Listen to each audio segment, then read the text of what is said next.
வாங்க உட்காருங்க. இருக்கட்டும். மண்டபத்தில் எதுக்கு போய் சொன்னீங்க? நானும் உங்களை கட்டையில் அடிச்சேன்.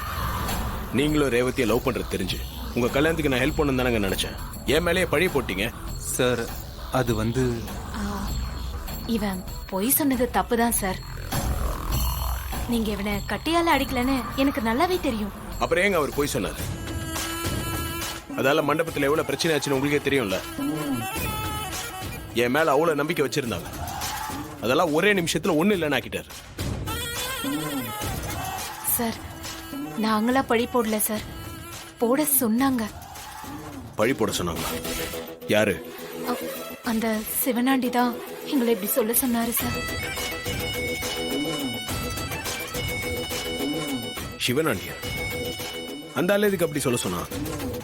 ஆமா சார், அந்த ஆளுக்கு உங்க மேல நிறைய வெறுப்பு இருக்குன்னு நினைக்கிறேன். அதான் எங்களை கூப்பிட்டு மிரட்டி நீங்க தான் கட்டையில அடிச்சதா சொல்ல சொன்னாரு. சரிங்க, அந்த ஆளு சொல்ல சொன்னா நீங்க அப்படியே சொல்றீங்களா?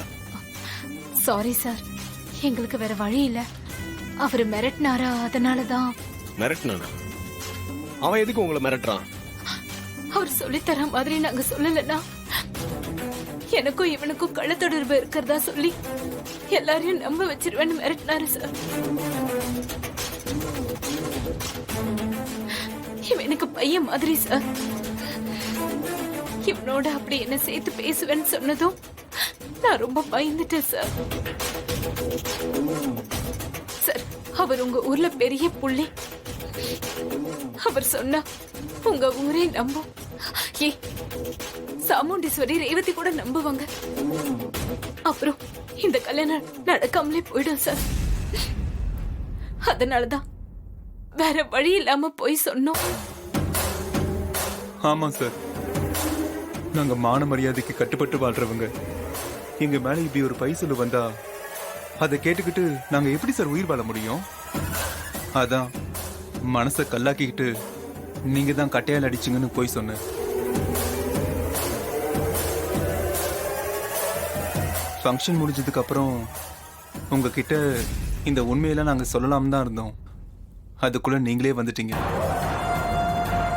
தெரிஞ்சே நாங்க செஞ்ச தப்ப நீங்க தான் சார் பெரிய மனசோட எங்களை மன்னிக்கணும். ஆமா சார், இந்த கல்யாணம் நடக்க நீங்களும் ரொம்ப உதவியா இருக்கீங்க. உங்களே குற்றவாளி ஆக்குனது எங்களுக்கும் கில்ட்டியா தான் இருக்கு. எங்களை மன்னிச்சிருங்க சார். பரவாயில்லைங்க. நீங்க ஏன் போய் சொன்னீங்கன்னு ஒரு குழப்பமா இருந்துச்சு. இப்பதான் அது ஏன் புரியுது.